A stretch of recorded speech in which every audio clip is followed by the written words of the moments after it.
Ontem me disseram que eu trazia assuntos polêmicos pro meu canal. Bom, em primeiro lugar, eu acho que ninguém faz um canal no YouTube pra não ser polêmico. Se é pra falar o que todo mundo já falou, nem precisa falar, já tá falado. Mas nós vamos falar hoje sobre um assunto que não é polêmico, é que esses assuntos precisam ser desmistificados no Brasil. É só polêmico no Brasil, tá? Eu quero que o meu filho aprenda inglês. Qual é a escola que eu devo matricular ele? Vamos conversar um pouquinho sobre isso aí, porque o ideal seria não ter que matricular em escola nenhuma. Ele tinha que aprender isso na escola pública. Mas vamos conversar sobre esse assunto. Roda a vinheta.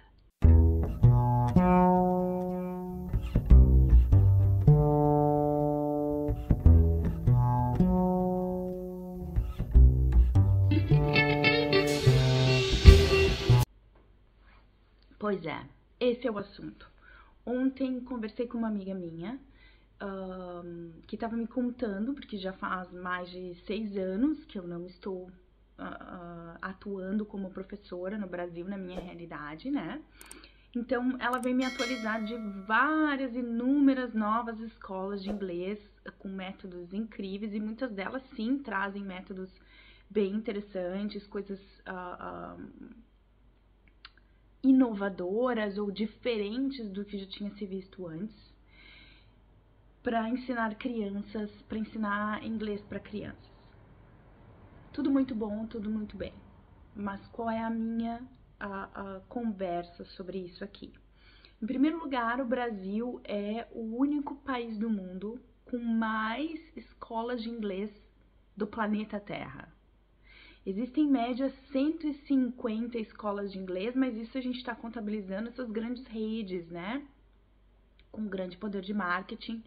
Enfim, fora as escolas menores que, né, as pessoas abrem, escolas online que a gente não está contabilizando aqui, professores particulares, isso tudo não está sendo calculado. São 150 redes nacionais que estão atuando no Brasil inteiro e, como a gente já viu em vídeos anteriores, a porcentagem de pessoas que falam inglês é 1%.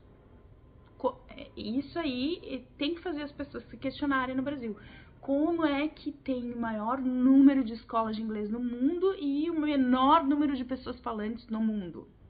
Então, a matemática já não fecha, é números, matemática. Nem sou eu querendo filosofar sobre o assunto. Então, não funciona. O que não funciona? Estou dizendo, gente, métodos incríveis e métodos não existem para aprender línguas. Algumas escolas trazem algumas coisas bem criativas e eu também, como sou formada em teatro, trago música, filmes, atividades criativas para o ensino, sempre quis fazer isso, né? Essa é a minha personalidade até como professora. E sempre, aonde eu fui, aonde eu trabalhei, eu trabalhando para mim mesma, eu tentei implementar coisas diferentes para os meus alunos. Mas não existe método que funciona e método que não funciona. Existe como o cérebro aprende línguas.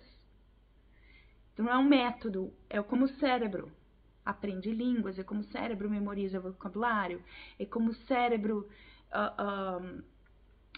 atua, como a nossa personalidade atua em situações onde que a gente não tem confiança, porque falar uma língua é pisar no desconhecido e não ter confiança no começo. Como é que a gente lida com isso? Como é que o nosso emocional lida com isso? Trava, paralisa, não vai pra frente, tem medo, né? Uma vez, as pessoas que te disserem que estudaram uma língua, estudei espanhol na universidade, ela tá dizendo que ela não fala. Ela estudou regras gramaticais. Então, estudar não quer dizer que a pessoa seja fluente na língua, tá? Então, todos esses métodos mirabolantes, prestem um pouquinho de atenção. Desculpa os meus colegas de marketing, vocês são maravilhosos e fazem um trabalho incrível, mas as pessoas precisam entender que o marketing também usa de uma linguagem para iludir as pessoas. Não existe método mágico de ensino de línguas. Existe sim como o cérebro aprende línguas. E aí, se uma escola traz atividades criativas em cima de como o cérebro aprende línguas, isso é ótimo. Senão, ela não tem método, tá? Ela pode estampar o marketing que for e ela não tem método. Agora, uma coisa que nós temos que quebrar no Brasil, eu vejo aqui em Portugal. Aqui em Portugal só existem 2 escolas de rede nacional. Também Portugal é um país pequeno, o Brasil é um país muito grande, mas mesmo assim, só acontece de ter 2 escolas porque o ensino de línguas ele não acontece fora do ensino regular dos portugueses. Então, não são as crianças, um número de 60% da população falando inglês fluentemente, não quer dizer que 60% da população estudou em escolas bilíngues ou em escolas particulares. É mais da metade da população, isso quer dizer que o ensino público proporciona às crianças, os adolescentes, saírem pelo menos com o nível B1 de inglês da escola. O que é o B1? Entre pré e intermediário, comecinho do intermediário ali, já saber se comunicar profissionalmente ou na sua vida privada em inglês, talvez não tenha uma proficiência, né? Muitos alunos aqui em Portugal me procuram, porque eles começam a trabalhar para a empresa alemã, para a empresa inglesa, e precisam dar um novo nível para sua conversação. Tirar alguns hábitos de sotaque, porque os portugueses também têm sotaque. É isso que a gente precisa no Brasil, começar a fazer uma transformação, uma revolução. Os pais precisam começar a se dar conta disso, porque eu percebo que a cabeça do brasileiro... Eu sempre estudei em escola particular no Brasil, eu sempre tive uma realidade que eu não posso reclamar em nenhum momento, uma realidade maravilhosa. Eu estudei em escola particular, trabalhei somente em escola particular no Brasil e inclusive dei aula na escola onde eu estudei minha vida inteira. Então isso foi um momento lindo da minha profissão. Mas o que as pessoas precisam entender no Brasil é que não precisa matricular o seu filho em 500 mil escolas. Precisa exigir no Brasil que o sistema, seja ele público ou ele privado, não me interessa, o sistema público. Aqui na Europa as pessoas, elas não... Ai, não, meu filho só vai ter condições de entrar numa boa faculdade se ele estudar numa escola privada. Não. Numa escola particular. Não. As escolas particulares que existem aqui, obviamente que existem muitas escolas bilíngues, existem muitos estrangeiros morando aqui em Portugal, então eles obviamente querem que seus filhos saiam no mínimo bilíngue ou trilíngue do ensino, né? O português, o inglês, mínimo. E daí, se a família é alemã, se a família é francesa, se a família é russa, tem uma terceira língua aí na jogada. Oi, tudo bem? O meu nome é Sigrid. Hoje em dia eu tô no meu último ano de escola, eu tenho 18 anos, estudo aqui na Itália. E a minha professora de inglês, ela é muito boa, eu adoro ela, e ela explica em inglês. Mas a professora de inglês que eu tenho explica em inglês, e algumas partes, para algumas pessoas que talvez estão com uma cara assim que não entenderam direito, ela explica em italiano. Mas no geral, assim, ela explica sempre em inglês, e se tem que repetir alguma coisa, ela fala em italiano. E eu estudo numa escola linguística, que aqui na Itália tem vários tipos de escola, eu estudo numa linguística. E então as línguas têm uma parte bem forte no que a gente faz, né? Aqui na Itália a gente faz muita prova oral, então bastante coisa é oral, mas a prova de inglês faz bastante prova escrita. Ela não faz... Prova oral ela não faz muito, ela faz pra verificar, assim, ela faz uma conversa quando ela tá explicando algum argumento novo, principalmente literatura. Os textos de literatura, ela lê uma parte e nos explica o que a gente entendeu daquilo pra gente falar em inglês. Mas provas também ela faz bastante pra gente testar como a gente... Condições de colocar o meu filho em escola privada, eu ainda vou pagar mais o inglês, mais o tênis, mais o espanhol, mais não sei o que, mais o karatê, mais a aula de balé, mais isso é uma realidade no Brasil. Então, isso, vamos voltar de novo naquele problema, martelar naquele problema. O Brasil foca muito na escola em estudar o verbo to be, que ninguém aprende nada e todo mundo fica traumatizado pro resto do mundo. Gente, eu tô falando essas coisas novamente, não é pra só falar mal do Brasil, é pra mostrar, colocar uma luz naquilo que está errado e pra começar a transformar o pensamento das pessoas para que elas provoquem mudanças nas suas realidades. Talvez não nessa geração, mas na próxima. E por que isso? Porque dentro das escolas coloca-se aquele terror que precisa aprender regras gramaticais e nomes e verbo to be. O verbo to be é a coisa mais simples que existe no planeta Terra, gente. E no Brasil a pessoa começa estudando lá no comecinho dos primeiros anos iniciais até o ensino médio, a única coisa que ela vê é verbo to be e ela ainda não sabe o que é isso. O verbo to be é o verbo ser e estar, gente. 2 verbos no português é 1 no inglês. Então, de 12 conjunções que tem no português, a gente tem 3 no inglês. Não tem como isso ser difícil. Números, novamente, gente. Não tem como isso ser difícil. Não tem como uma pessoa ficar paralisada no que é verbo to be. Nativos da língua inglesa não aprendem as regras gramaticais como a gente aprende em português. Aquelas aulas maçantes, com nomes chatos, com 1000 regras, com 1000 conjunções, isso não existe no inglês, meus amores. Quem é nativo no inglês não estuda assim. Quando eles chegam no ensino médio, por exemplo, eles vão estudar inglês acadêmico. O que eu quero dizer com isso? Regrinha gramatical, como fazer uma introdução de uma redação? Não!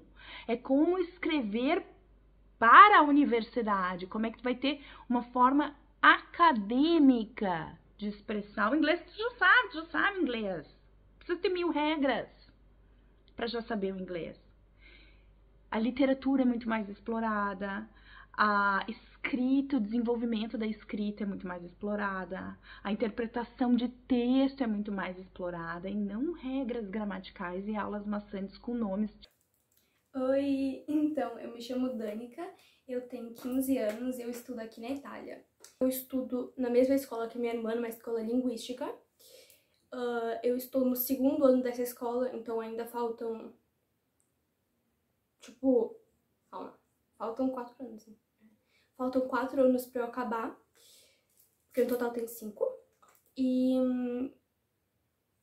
nessa escola tem uma importância muito grande as línguas, porque justamente é uma escola linguística. Então, a minha professora de inglês é a mesma que minha irmã. Pra gente, ela explica muito em inglês, mas também tem partes que ela explica em italiano, porque tem umas colegas minhas que ainda não entendem muito bem, então ela precisa algumas coisas falar em italiano, coisas mais importantes, regras que precisa entender direitinho, ela fala em italiano, mas em linha geral, ela fala bastante mesmo em inglês. Eu consigo ver uma diferença no nível de inglês meu e dos meus colegas muito grande, porque eles estão acostumados a escutar só em italiano, ver tudo na TV dublado, então eles não têm esse ouvido pro inglês.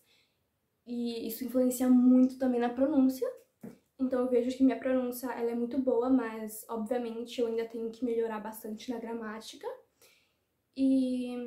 Mas enfim, eu tenho um amor muito grande pelo inglês. Eu acho uma língua linda, que abre tantos caminhos para a nossa vida. É muito importante aprender essa língua. A minha professora, ela faz a gente falar muito. Ela trabalha muito nisso da gente falar. As aulas dela são mais uma conversa. Ela conversa muito com a gente. Ela pede assuntos como foi nosso final de semana, as nossas amizades, os nossos problemas. Ela faz a gente conversar muito, o que ajuda muito. E ela não dá muito tema pra casa, o que ajuda muito, porque a gente já tem muita coisa pra fazer da escola. Mas ela trabalha muito durante as aulas, assim, não precisa ter coisa pra fazer em casa, mas durante as aulas a gente consegue aprender muito. A gente também tem uma professora nativa, madrelíngua a gente chama aqui. Essa professora, uma vez por semana, em cada língua que a gente tem, E é muito importante, porque a gente vê realmente o inglês realmente nativo, também as gírias, os modos de falar, a gente aprende muito com essa professora nativa. E eu adoro realmente as aulas de inglês, eu acho elas as minhas preferidas, porque a gente faz tudo de um jeito muito tranquilo, um jeito muito sereno, é tudo muito de boa, mas a gente aprende muito. Eu realmente adoro. Certo, pais?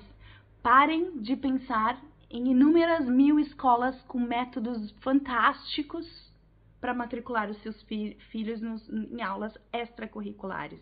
Comecem a exigir da escola onde o seu filho já estuda, que assim como ele tem que sair sabendo boa matemática, um bom português,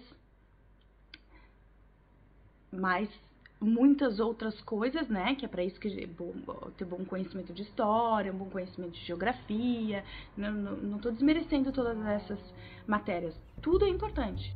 Exijam das escolas onde seus filhos estudam que eles precisam sair da escola